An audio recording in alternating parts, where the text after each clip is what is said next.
Buenos días, buenas tardes y buenas noches, amigos míos. En nombre de ISCH, les doy la bienvenida a todos a nuestro seminario web de hoy de la ISCH Transplant Academy. El seminario trata un tema muy importante y difícil de manejar, la refractariedad a la transfusión de plaquetas. ¿Cómo manejarlo? El seminario será presentado por una experta en el área, la profesora Franz Pirone. La profesora Pirone es profesora de hematología y medicina transfusional en la Universidad de Paris-Est, Cretel y en el CHU Henri Mondor en Cretel, Francia. Es una líder mundial en el campo de la medicina transfusional. Ha sido autora y coautora de alrededor de 200 publicaciones en el área. Lo más importante es que actualmente preside el Comité Científico de Transfusión de la Sociedad Americana de Hematología y también es presidenta de la Sociedad Francesa de Transfusión. Profesor, tiene la palabra. Gracias. Muchas gracias por la invitación, profesor Savani y también profesor Moutif, para hablar sobre la refractariedad a la transfusión de plaquetas y cómo manejar esta condición. Bueno, así que déjame asegurarme de que funciona. Sí. Entonces, primero me gustaría hablar sobre la definición y el mecanismo de la refractariedad a la transfusión de plaquetas. Luego, veremos el manejo actual de esta condición y las novedades y perspectivas. Entonces, ¿cómo se hace o cómo hacemos el diagnóstico? El diagnóstico de la refractariedad a la transfusión de plaquetas, RTP, requiere el fallo de 2 transfusiones de plaquetas con características óptimas, es decir, plaquetas frescas con un almacenamiento menor a 72 horas, que sean compatibles SAVO y con una dosis acorde al peso. La RTP es causada por el consumo o destrucción de plaquetas debido a mecanismos inmunológicos o no inmunológicos. La incidencia actual de la RTP varía, según los estudios, entre un 5 y un 40% en pacientes hematológicos. Y las consecuencias de la RTP son un mayor riesgo de sangrado, menor supervivencia, más transfusiones, mayor tiempo en cuidados intensivos y también un costo más alto. Existen, diferentes fórmulas para confirmar la RTP. La más sencilla es el incremento plaquetario, que corresponde al recuento de plaquetas posterior a la transfusión menos el recuento de plaquetas previo a la transfusión. Y ya sea que se mida a 1,24 horas, un aumento de menos de 10 veces 10 a la 9 por litro, confirma la RTP. Y esta fórmula está estrechamente relacionada con la dosis. Pero también hay otras dos fórmulas, la recuperación plaquetaria porcentual, que se basa en el volumen sanguíneo total, o el incremento corregido de plaquetas, que se basa en la superficie corporal. Estas otras dos fórmulas reflejan la recirculación de las plaquetas y no están influenciadas por la dosis. Y por eso se utilizan en la mayoría de los estudios sobre la recuperación tras la transfusión de plaquetas. Sin embargo, en la práctica diaria, el incremento plaquetario es mucho más sencillo y puede utilizarse. Así que es importante que, en la definición, antes de concluir que hay RTP, asegurarse de que las plaquetas transfundidas eran frescas y compatibles SAVO. De hecho, se ha demostrado claramente que una incompatibilidad AVO reduce la recuperación tras la transfusión de plaquetas, dependiendo de diferentes factores relacionados tanto con el donante como con el receptor. Los antígenos AVO se expresan en las plaquetas, pero en una concentración mucho menor que en los glóbulos rojos.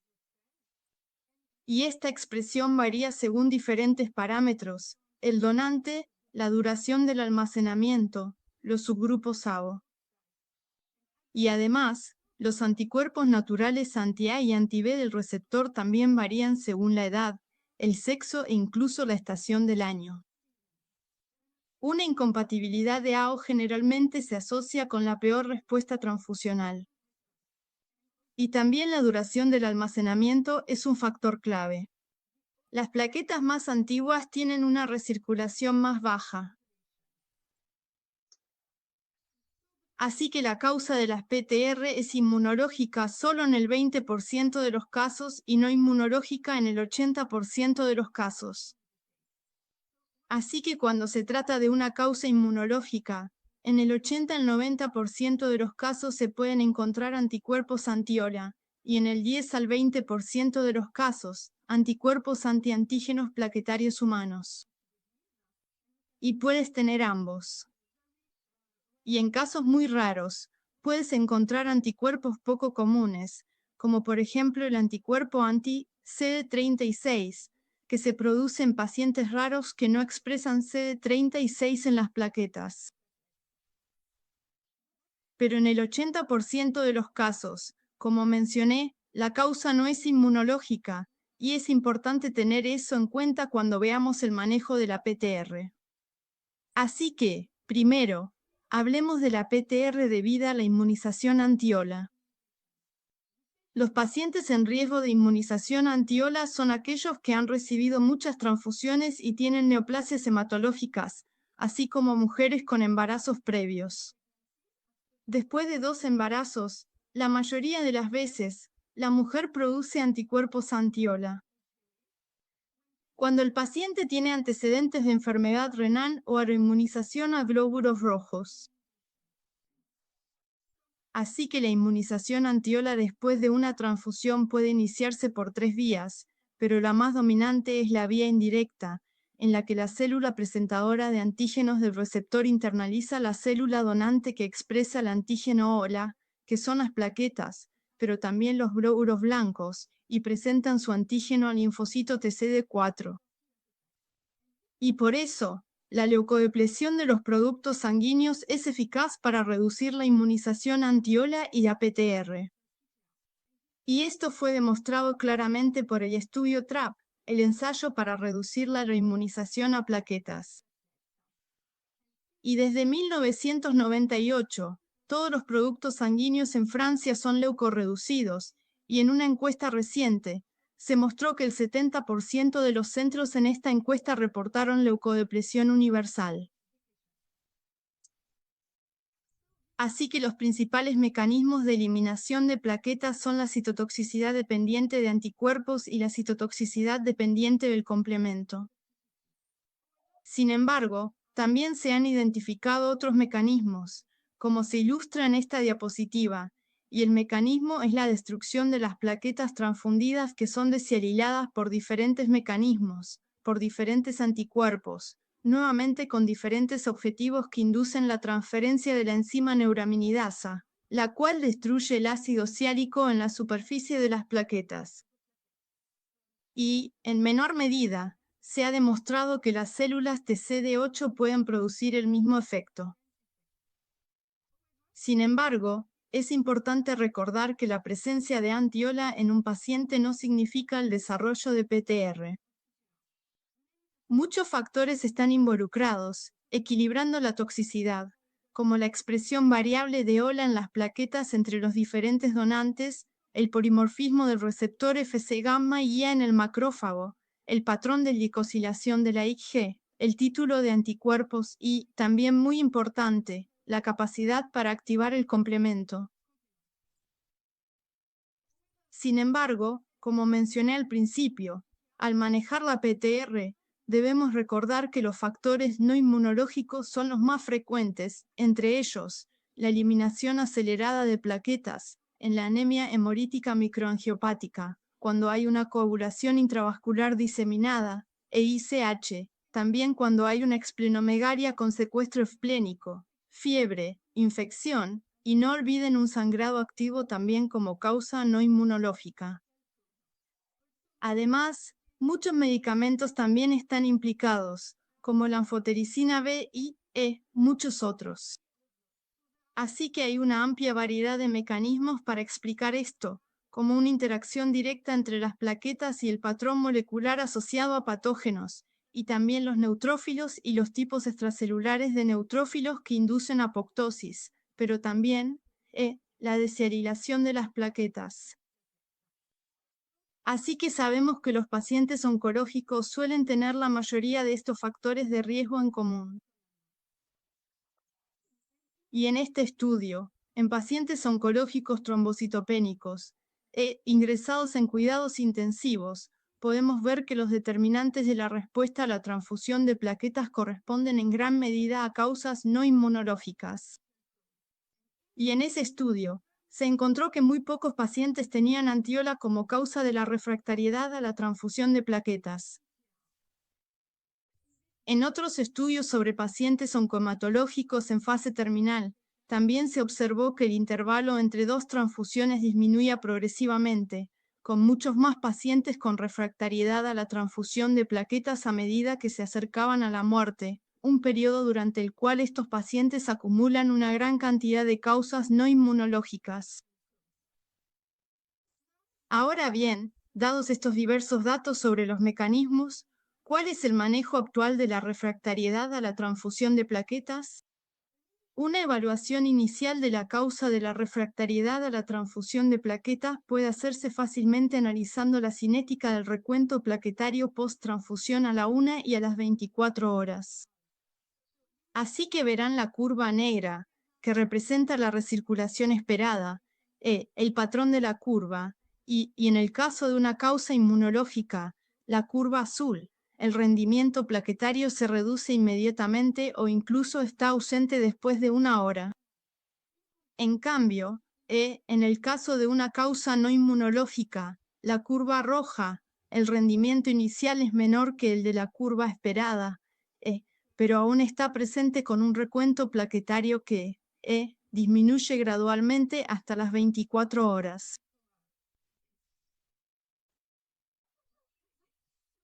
Así que, el enfoque general para confirmar la refractariedad a la transfusión de plaquetas es primero asegurarse de haber utilizado plaquetas frescas y compatibles con el grupo ABO, luego eliminar y tratar, si está presente, la causa no inmunológica cuando sea posible. El tratamiento de una infección con fiebre puede aumentar la recuperación plaquetaria. Luego, si la refractariedad a la transfusión de plaquetas persiste, se deben realizar pruebas de anticuerpos. La búsqueda de anticuerpos antiola se realiza en todos los laboratorios utilizando las técnicas de Luminex y el resultado es semicuantitativo y se expresa en intensidad media de fluorescencia para cada anticuerpo objetivo analizado.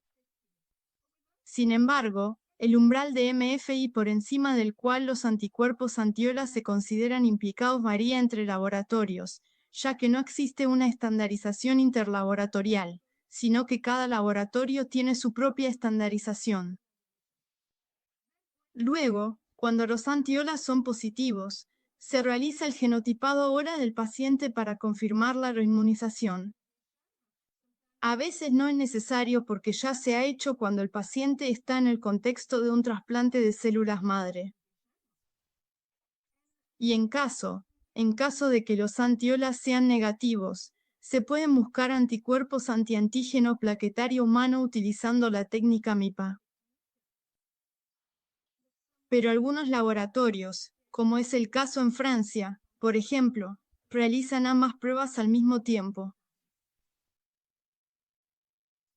Entonces, ¿cuál es la estrategia de transfusión ahora cuando se confirma la causa inmunológica? Existen 3 estrategias que dependen de la posibilidad de analizar los anticuerpos anti-HORA, pero también de la posibilidad de genotipificar a los donantes y al paciente, y además de la disponibilidad de plaquetas tipificadas para HOLA en un banco de donantes genotipificados. En cuanto a la provisión de plaquetas, solo recuerden que las plaquetas pueden obtenerse de un solo donante con un solo tipo HOLA mediante aféresis, o de varios donantes mezclando la capa leucoplaquetaria de sangre total con muchos tipos HOLA diferentes. Y hablaremos sobre las plaquetas agrupadas. Y en un estudio reciente, se demostró que las fuentes de plaquetas varían mucho entre los diferentes centros encuestados.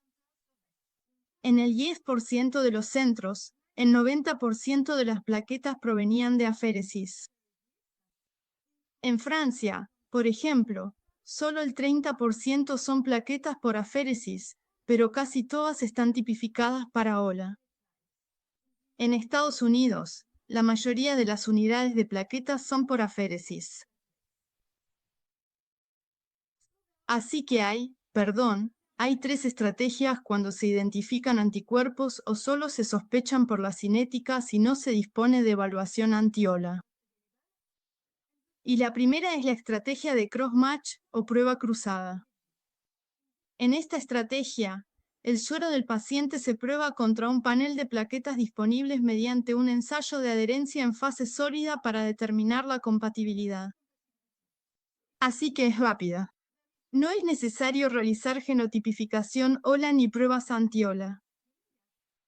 Y en caso de que el paciente tenga tanto anticuerpos OLA como HPA, la compatibilidad se evaluará para ambos, para estos dos tipos de anticuerpos, y no es necesario proporcionar plaquetas OLA, es decir, plaquetas tipificadas para OLA. Sin embargo, será difícil encontrar plaquetas compatibles si un paciente está altamente inmunizado y también existirá el riesgo de reinmunización por el antígeno OLA no compatible que no se toma en cuenta en la compatibilidad. La segunda estrategia es la estrategia de compatibilidad OLA. Aquí la idea es encontrar plaquetas con una compatibilidad perfecta para OLA de clase 1, es decir, A y B idénticos, lo que asegura una compatibilidad perfecta y así reduce aún más la inmunización por OLA.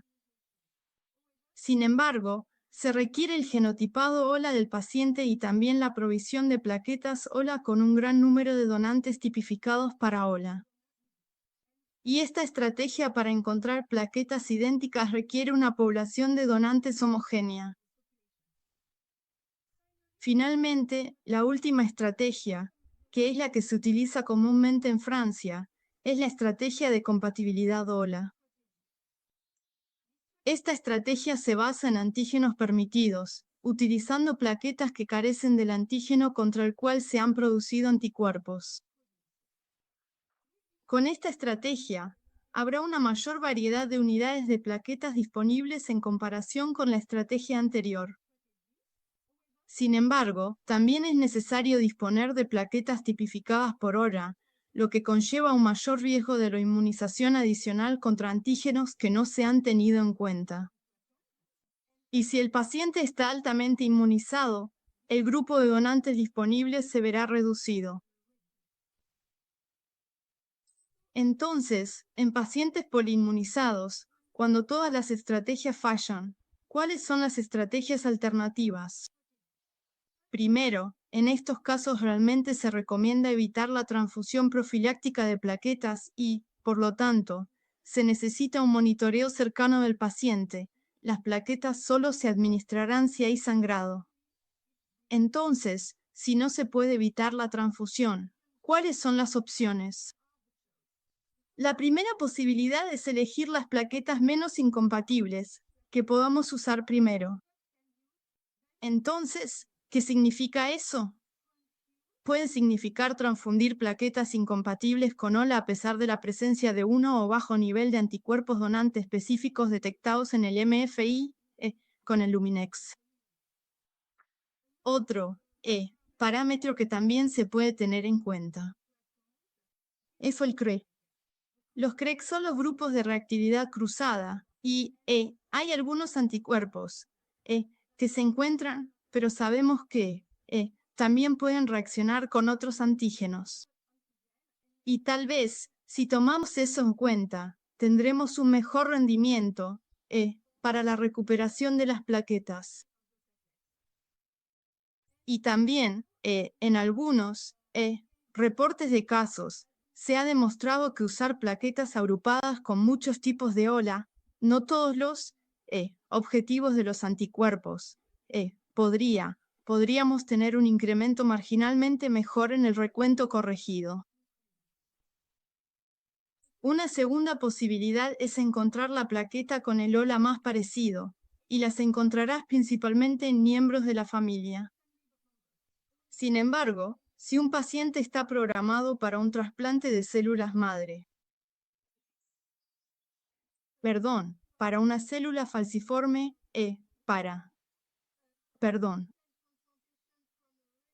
para un trasplante de células madre de un donante relacionado, existe el riesgo de desarrollar anticuerpos contra un antígeno o la menor y riesgo para el injerto. Si la transfusión puede ser anticipada, lo cual realmente es muy raro en el contexto hematológico, las plaquetas autólogas del paciente también pueden ser preservadas y utilizadas cuando el paciente las necesite. Y finalmente, la última estrategia alternativa puede ser tener en cuenta solo los anticuerpos clínicamente significativos con un cribado de C1Q, un ensayo de cribado de C1Q para determinar los anticuerpos que pueden activar el complemento. Esos anticuerpos son realmente los que deben ser tomados en cuenta en primer lugar. Sin embargo, existen algunas estrategias de rescate que se han utilizado en diferentes casos reportados, como la absorción in vivo de anticuerpos.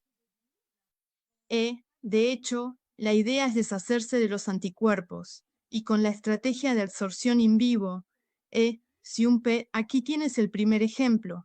Si un paciente tiene muchos anticuerpos con un fuerte anticuerpo HOLA-A2, en este caso reportado, utilizaron una transfusión masiva de HOLA-2, plaquetas que pueden absorber el anti-HOLA-2, y después de eso puedes tener en cuenta el auto o el otro anticuerpo. Pero no es una estrategia nueva porque también fue descrita en 1978 y usaron una infusión masiva de plaquetas para eliminar los anticuerpos y así llegar con plaquetas sin más anticuerpos en el paciente en el momento de la transfusión. Además, en otros reportes de casos existe la posibilidad, muestran que el intercambio terapéutico de plasma puede ser una posibilidad con o sin la absorción ex vivo del plasma en la columna de proteína durante la plasmaféresis. Y, por último, se ha demostrado que la esplenectomía mejora la necesidad de transfusión de plaquetas, pero es muy raro que la esplenectomía pueda utilizarse como una emergencia, un rescate, ya que esos pacientes ya están trombocitopénicos. Entonces, puede ser cuando ellos han aumentado sus recuentos de plaquetas. MMM. Entonces, una pregunta frecuente es, ¿cuál es el lugar del fraccionamiento o infusión continua? Así que es probable que funcione mejor en la refractariedad a la transfusión de plaquetas no inmunológica, manteniendo un nivel permanente y suficiente de plaquetas para prevenir el sangrado. Pero no funciona tan bien cuando hay una causa inmunológica, ya que las plaquetas se eliminan inmediatamente después de la transfusión. Sin embargo, también se utiliza en ese contexto cuando todo lo demás ha fallado o no puede proponerse. Pero existen muchos protocolos. Puede tratarse de dosis más pequeñas de plaquetas cada 4 horas, dosis más altas 2 veces al día, infusión continua, usando o no plaquetas aleatorias. Y cada banco de sangre o hospital tiene su propio protocolo en esos casos. Realmente no hay una recomendación estandarizada. Entonces, ¿cuáles son las novedades y perspectivas? La mayoría de los avances, de hecho, involucran la refractariedad inmunológica. Ellos tienen como objetivo encontrar la mejor compatibilidad para inhibir la producción de anticuerpos o para inhibir un mecanismo de eliminación. Entonces, en cuanto a la mejor compatibilidad, la estrategia de emparejamiento de epítopos permite hacer coincidir los epítopos clínicamente significativos frente al antígeno completo como objetivo de los anticuerpos que se producen. Y aquí se representan los objetivos epítopos de los anticuerpos, como los epítopos lineales, llamados tripletes, o los epítopos conformacionales, llamados eplets. Y este Hola Matechwaker puede tener beneficios en términos de un uso más eficiente de los recursos de plaquetas tipificadas por Hola. Y así, más recientemente, también se han utilizado algunos tratamientos inmunológicos para la desensibilización o contra el mecanismo de eliminación. Y estos tratamientos son típicamente los que se usan en el trasplante renal para pacientes que están altamente sensibilizados contra el OLA. Pero en general, estos resultados no son consistentes. La mayoría provienen de reportes de casos, y por lo tanto, los estudios son esenciales para establecer protocolos inmunosupresores adaptados a cada situación. Así, primero, en los intentos de desensibilización, por ejemplo, se ha realizado en pacientes con fenotipo negativo raro para anti-CD36. Producirá anticuerpos anti-CD36 responsables de la refractariedad a la transfusión de plaquetas. Y en este primer caso, reportado en 2019, una combinación de rituximab e inmunoglobulina intravenosa, IV, pareció ser efectiva. Sin embargo, en el segundo reporte de casos en 2023, la combinación de rituximab, bortezomib y también el recambio plasmático no logró desensibilizar al paciente. Y finalmente, fue la disponibilidad de plaquetas raras negativas para CD36 lo que permitió una mejor recuperación plaquetaria. Así que, para pacientes altamente sensibilizados con anticuerpos anti-OLA, también se han utilizado otras combinaciones, incluyendo daratumumab, y en todos los casos reportados aquí, y hay muchos más, con distintos grados de efectividad. Y finalmente, en cuanto a las intervenciones que apuntan al mecanismo de depuración, la IVIG ha demostrado eficacia al inhibir la destrucción mediada por macrófagos, mientras que el lecurizumab actúa bloqueando la activación del complemento. Y más recientemente, la IML-IF-IDASA, que ciñe la cadena pesada de la IG, y en nuestro caso la IG anti-OLA, se ha utilizado con cierto éxito. Así que, finalmente, en cuanto a las perspectivas, el objetivo final es primero producir plaquetas universales homólogas. Y una opción es utilizar plaquetas tratadas con ácido que presentan una expresión reducida de ola de clase y en la superficie. Así que, la prueba de concepto se ha demostrado in vitro que es posible producir esas plaquetas. No hay, por ahora, ningún estudio en vivo. Y la otra opción sería producir megacariocitos y plaquetas universales para OLA mediante ingeniería genética.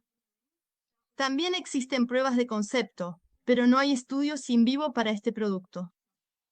Pero en realidad, el objetivo final, el objetivo máximo, y probablemente la mejor opción para lograr una compatibilidad completa de OLA o HPA, sería la producción de plaquetas autólogas cultivadas a partir de células iPS. Y hay pruebas de concepto para la fabricación ex vivo de plaquetas a partir de células madre hematopoyéticas o de iPS, independientemente del enfoque.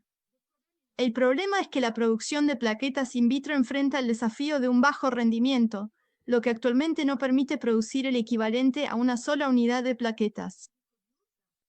De hecho, in vivo, un solo megacariocito puede liberar más de 3,000 plaquetas, mientras que los mejores rendimientos logrados mediante técnicas de ingeniería resultan en la liberación de, como mucho, 100 plaquetas.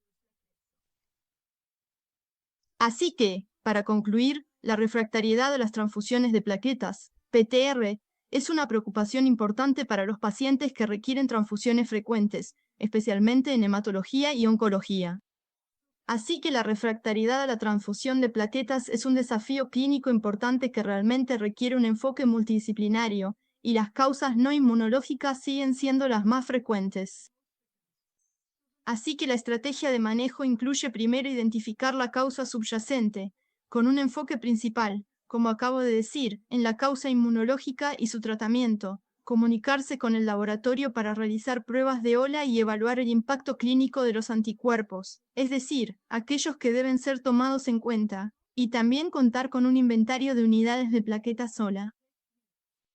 Me gustaría recomendarles que lean esta excelente revisión, de 2025, sobre cómo trato a los pacientes que son refractarios a la transfusión de plaquetas. Y me gustaría agradecerles y también dar un agradecimiento especial a mi colega, el Dr. Pascal Pedini, del laboratorio de OLA. Tuvimos muchas discusiones cuando preparé esta charla con él y le agradezco mucho. Muchas gracias. Gracias. Gracias, profesor Perune, nuevamente por la excelente presentación y por compartir el conocimiento sobre cómo ayudar a nuestros pacientes. Ya hemos recibido varias preguntas y tenemos tiempo para responder algunas.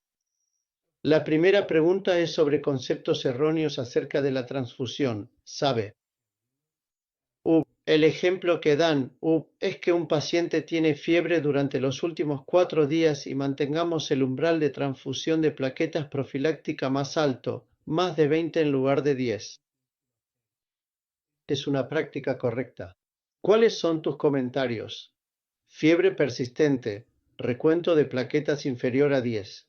¿Cuál debe ser el objetivo para mantener el recuento de plaquetas, transfusión profiláctica de plaquetas? Bueno, sí, así que nosotros, en Francia, tenemos una recomendación que data de 2014, así que ya es antigua y debería actualizarse.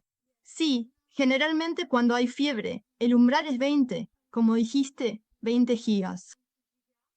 Pero, quiero decir, todo esto, nivel, podría ser revisado, y ahora mismo, hay muchos estudios sobre prácticas más liberales sobre el rendimiento que se debe tomar en cuenta para la transfusión de plaquetas. Bueno, Pero esperamos los resultados. Entonces la pregunta del médico es, tenemos muchas plaquetas en nuestro banco de sangre que caducan hoy. Y ellos dijeron, el médico preguntó, hagamos una transfusión a nuestro paciente para no tener que dársela mañana. Es una práctica correcta. ¿Te refieres a cuando los pacientes son mayores? Entonces el problema sería... Si son más de 10.000 plaquetas, una pregunta. Ok. No quieren desperdiciar las plaquetas. ¿Es correcto administrar plaquetas antes de que caduquen aunque no sean necesarias? Quiero decir, es una lástima tener que desperdiciar, ya sabes, tener que tirar las plaquetas porque es un recurso muy valioso. Sin embargo, si sabes que la cinética de tu paciente está disminuyendo en el recuento de plaquetas, es una buena práctica administrarlas. Solo tienes que saber que, no hablé mucho de eso, pero, con el almacenamiento, tendrás, una recirculación no tan buena. Así que tal vez tendrás que retransfundir a tu paciente, más rápido, diría yo. Pero sí, ¿por qué no? O sea, ya sabes, no quieres desperdiciar tu recurso. Sí. La siguiente pregunta es sobre ¿cuáles son tus recomendaciones para revisar el recuento de plaquetas después de una transfusión profiláctica? ¿Recomiendas volver a revisar las plaquetas después de una transfusión profiláctica? Sí. De hecho, el hábito, lo que hacemos, sería muy bueno, es revisar a la 1 hora y a las 24 horas, pero si no quieres hacerlo a la 1 hora, hazlo a las 24 horas para asegurarte de que, tienes una buena recuperación. Pero 24 horas es un buen momento para revisarlo. Y si puedes ver que a las 24 horas, hay una recuperación inesperadamente baja, quizá la próxima vez, tú buscarás un problema, pero 24 horas es un buen momento para revisar, el recuento de plaquetas después de la transfusión, sí. Tenemos una pregunta muy interesante de uno de los médicos. Eloy ha preguntado, ¿qué opinas sobre el impacto de la nanotecnología, como las nanoesponjas que imitan plaquetas, para evitar la refractariedad a la transfusión de plaquetas? No lo entiendo, pero tú eres el experto. No estoy del todo seguro de entender muy bien la pregunta, realmente. De acuerdo. Sé que actualmente existen diferentes tecnologías que están haciendo algunas cosas con trombosis y plaquetas liofilizadas y cosas así, o usando plaquetas en su totalidad. Pero, no estoy seguro de que sea un producto que puedas usar en el contexto hematológico, donde quieres una recuperación prolongada, quieres una recirculación prolongada de las plaquetas. Pero tal vez no estoy seguro de haber entendido la pregunta. Sí. Entonces, el mismo médico hace una pregunta relacionada con el COVID-19. El COVID-19 ha causado más problemas en el manejo de la inmunización y la refractariedad a la transfusión de plaquetas. No, no hay más problemas, pero lo que se ha demostrado durante el COVID es que a veces el paciente produce anticuerpos que activan las plaquetas y luego inducen trombosis. Así que, a veces, puede ser una situación peligrosa durante el COVID transfundir plaquetas por este riesgo de trombosis debido a los anticuerpos que produce el paciente en el contexto del COVID. Te entiendo. Sí. Entonces tengo una última pregunta. Es una pregunta larga, así que te la voy a leer. El médico dijo que trabaja en un hospital comunitario, un hospital pequeño. No cuentan con la posibilidad de administrar plaquetas HLMH ni ninguna otra modalidad para ayudar con la refractariedad plaquetaria. Así que lo que él hace es, si el paciente no tiene sangrado activo, el recuento de plaquetas es menor de 10, pero no hay respuesta a la transfusión de plaquetas, lo que hace es administrar transfusión de plaquetas 2 veces al día. ¿Cuál es su recomendación? ¿Qué debería hacer? Entonces, si hay refractariedad plaquetaria y no se puede hacer la prueba de Ola ni obtener plaquetas Ola, lo primero que se recomienda es tratar de no hacer la transfusión profiláctica y esperar hasta el primer episodio de sangrado. Pero, de hecho, a nadie le gusta hacer eso. Así que, muestro algunas no hay. No hay una recomendación estandarizada. Se puede intentar transfundir 2 veces al día una dosis más alta de plaquetas o quizá 4 veces al día una dosis más baja de plaquetas. Quiero decir, ya sabes, tienes que intentar hacer una transfusión, pero lo mejor es evitar la transfusión si no tienes sangrado y si el tipo de cosa no baja de 10 de la mejor manera, porque aumentarás la inmunización Ola y no es bueno. Entonces otros médicos hacen muchas preguntas, más o menos similares. Sí. Que su práctica es dar transfusión profiláctica de plaquetas si está por debajo de 10. Sí.